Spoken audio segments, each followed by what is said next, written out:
Peças sopradas com as mais complexas geometrias. Como garantir a uniformidade de espessuras?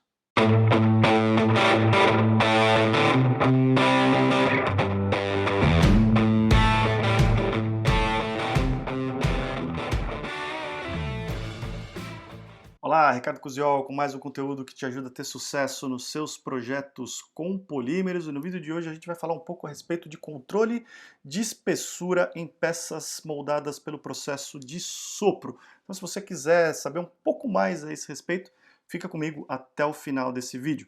Dois recados rapidinhos para que você possa ficar antenado com tudo que está acontecendo no mundo do plástico. Primeiro é que acabou de acontecer a segunda edição da Plastic Academy. Ainda dá tempo de você garantir o conteúdo, então se você quiser, tem link aqui na descrição para a página onde você pode adquirir a sua presença e ainda pegar um pouco desse conteúdo para você. E segundo, é para você ficar atento também a um programa de membros aqui do meu canal. Tá? Esse programa vai te trazer uma série de benefícios. Clica no link que está aqui embaixo e conheça esses benefícios. Mas o plano Alta Performance, além de todo o conteúdo exclusivo ao qual você vai ter acesso, vai te garantir também acesso a uma mentoria exclusiva que a gente faz uma vez por mês com profissionais da indústria do plástico, discutindo problemas, discutindo tecnologias, discutindo processos de forma que a gente possa juntos desenvolver conhecimento e nos ajudarmos mutuamente a solucionar todos os problemas de processo e aumentar a nossa capacidade técnica. Então eu te convido a conhecer o programa de membros aqui do meu canal. Clica no botão que está embaixo desse vídeo aqui, no botão Seja Membro, e conheça todos os planos, em particular o plano Alta Performance, tá certo? Então vamos lá, agora eu vou colocar aí na tela para você a apresentação que você vai poder baixar o PDF, clicando no link que está na descrição desse vídeo, né? Então falando a respeito da moldagem por sopro, onde a gente vai ter então peças como essa que você está vendo aqui, onde a gente tem esse diâmetro diferente desse diâmetro aqui, e como é que a gente garante a espessura dessas peças, tá? Então vamos primeiro relembrar um pouco o processo de extrusão. Eu vou colocar aqui na tela para você uma animação, para você ver como funciona o processo de extrusão. Se você se lembrar, então, o processo de extrusão ele acontece o processo de sopro, ele acontece com uma extrusora que vai fabricar uma mangueira, que é chamada tecnicamente de parison. Esse parison vai ser fabricado tipicamente na vertical, de cima para baixo, ele vai sendo produzido, e à medida que ele atinge o comprimento que você determina, né, através de um ajuste de tempo, de um ajuste de velocidade na máquina, você determina qual que é o comprimento desse parison em função do produto final que você vai ter. Um molde vai se fechar em torno desse parison e um bico injetor de ar vai penetrar nesse molde, insuflar ar por dentro desse material, dessa mangueira, e essa mangueira então vai tomar a geometria interna do seu molde, gerando um produto soprado que é uma garrafa, um frasco, uma bombona, enfim, vai ter a geometria que o seu produto precisa ter, ok? Então a gente, basicamente, de forma bastante didática, esse é o processo de sopro. Tá? Agora, o que acontece é o seguinte, imagina que a gente tem essa peça produzida pelo processo de sopro. Tá?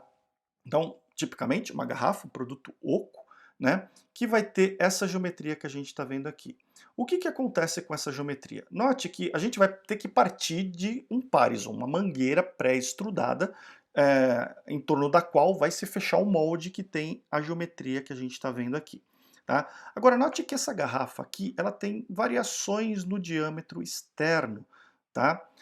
Olha o que acontece. Imagina que essa linha tracejada represente o parison que a gente produziu necessário para soprar essa garrafa. Tá? De uma forma simplificada, a gente não está com o comprimento correto aqui, mas de forma simplificada, imagina que essa linha tracejada representa o diâmetro, pelo menos, do parison que a gente vai soprar. Nessa região, a hora que a gente insuflar ar aqui dentro, ele vai ter uma relação de estiramento que relativamente pequena. Esse diâmetro final é bastante próximo do diâmetro original desse páriso. Isso vai se traduzir em um nível de espessura para a peça nessa região, que vai ser uma espessura bastante próxima da espessura original dessa mangueira. Já nessa região mais inferior aqui, a gente vai ter uma relação de sopro bastante grande. Então, essa parede vai se estirar praticamente aqui visualmente cerca de 2 vezes o diâmetro desse páriso, ou até 3 vezes o diâmetro desse páriso, para que ela saia do formato original do páriso, da mangueira, até a parede do frasco. Isso significa que a espessura final aqui ela vai ser cerca de 2 a 3 vezes menor do que a espessura original. E o mesmo vai acontecer nesse pequeno gargalinho que tem aqui no meio.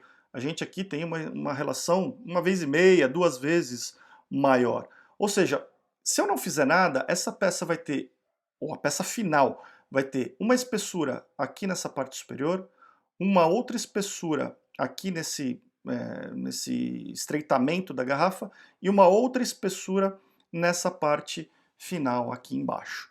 Então, normalmente uma espessura maior aqui, uma espessura intermediária aqui no meio e uma espessura menor aqui, se a gente não fizer nada para controlar esse processo. Tá? Mas é óbvio que um dos objetivos de uma peça soprada é possuir a maior uniformidade de espessuras possível. E para isso existe uma coisa que se chama controle de espessuras, ou controlador de páriso.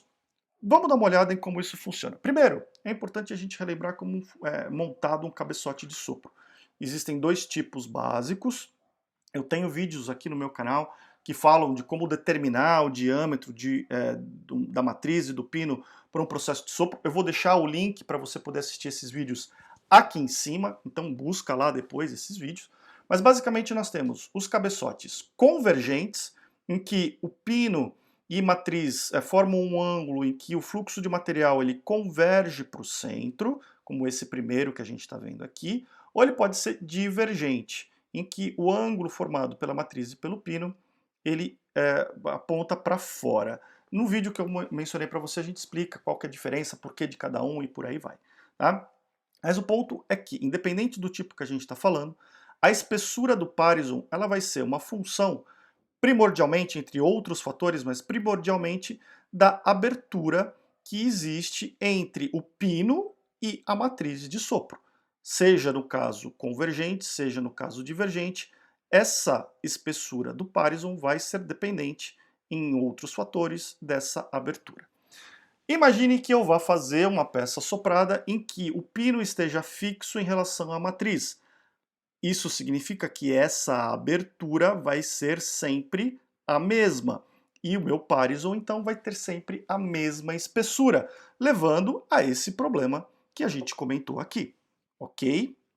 Então, uma das formas da gente controlar a espessura de uma peça soprada é fazer com que exista uma movimentação do pino em relação à matriz, de forma a variar a abertura desse sistema. Note, como a gente tem essa angulação, seja ela convergente ou divergente, se a gente movimenta para cima ou para baixo, a gente consegue mudar a abertura da matriz. E eu vou exemplificar isso para você agora. Aqui de forma esquemática, imagina que eu tenho aqui então o pino do meu cabeçote e a matriz. A hora que o material começa a fluir, eu tenho então aqui o fluxo de material de forma bem esquemática, bem simplificada, e a espessura do páriso em função da abertura que eu tenho aqui. Agora, digamos que essa peça possua em alguma região uma taxa de estiramento que é pequena em relação ao corpo da peça e que eu preciso então diminuir a espessura do páriso para que a gente tenha uma espessura final mais uniforme.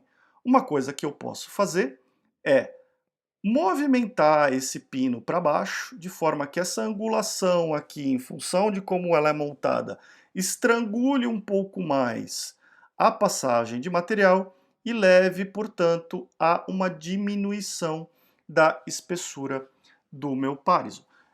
De outra forma, se eu quiser aumentar essa espessura, bastaria eu movimentar o pino na direção contrária, tá? Então, é assim que funciona o controle de espessuras num cabeçote de sopro. E na máquina, como é que isso se traduz? Normalmente, quando eu tenho o pino aqui montado, então voltando para essa tela aqui, quando a gente vai montar a matriz e o pino no cabeçote da máquina, a gente vai fazer uma referência. Normalmente, em função do pino e da matriz que a gente escolhe, a gente vai ter aqui o casamento da distância ideal entre o pino e a matriz, tá? O que vai me gerar uma abertura. Essa vai ser a referência chamada de referência zero da sua máquina. E hoje em dia existem controles digitais os mais avançados que existem. Máquinas mais antigas possuem um controle como se fosse um equalizador de rádio, com vários botões em que você tem uma posição neutra, zero, uma posição mais aberta, uma posição mais fechada, que você desliza esse controle como um equalizador, tá? E que vai representar, então, o pino na sua posição neutra, na sua posição mais fechada ou na sua posição mais aberta, no caso aqui de um pino convergente, de uma matriz convergente, tá? E o que vai acontecer é que esses controladores possuem várias posições. E ele vai então subdividir o comprimento do Parison que você determinou no ajuste da máquina em tantas partes quantas ele é capaz de controlar. Alguns controladores mais modernos conseguem controlar até 200 posições diferentes, ou seja, o comprimento do seu Parison ele é dividido em 200 posições diferentes e você consegue, para cada uma dessas posições, determinar em que posição o pino deve estar para garantir uma determinada espessura para o seu Parison. É óbvio que para você fazer esse ajuste, as transições precisam ser suaves para que a máquina tenha tempo de responder aos ajustes. Mas basicamente o que você determina é qual que vai ser a abertura da matriz em função da posição do pino para cada posição, de forma que você possa, seguindo o perfil do frasco soprado que você está produzindo, distribuir as espessuras de parede de forma a manter a maior uniformidade de espessura possível ao longo de toda a sua peça. Certo? Então, basicamente, é assim que você controla as espessuras de uma peça de sopro. Espero que você tenha gostado desse conteúdo, fico muito curioso para saber como ele te ajudou no seu dia a dia, que problemas ele ajudou a você resolver, que insights ele trouxe para desenrolar um projeto, um novo desenvolvimento que você esteja trabalhando. Então, me manda uma mensagem, deixa um comentário aqui no canal falando como esse conteúdo te ajudou. Me manda também mensagens pedindo outros conteúdos que sejam do seu interesse para que eu possa preparar vídeos que te ajudem no seu dia a dia. Lembra de curtir esse vídeo, lembra de deixar o seu comentário de feedback para que eu possa aprimorar cada vez mais os meus conteúdos e lembra principalmente de compartilhar esse vídeo com a maior quantidade possível de pessoas que possa se interessar por esse tema. Profissionais da área de moldagem, da área de projetos, da academia, alunos, pesquisadores, professores, todas as pessoas que possam se interessar pelo assunto de polímeros. Compartilha nas suas redes sociais, nos seus grupos técnicos de WhatsApp, de Telegram, para que a gente possa atingir cada vez um número maior de pessoas da nossa indústria. Muito obrigado pela sua audiência, a gente se vê no próximo vídeo, um grande abraço e até lá!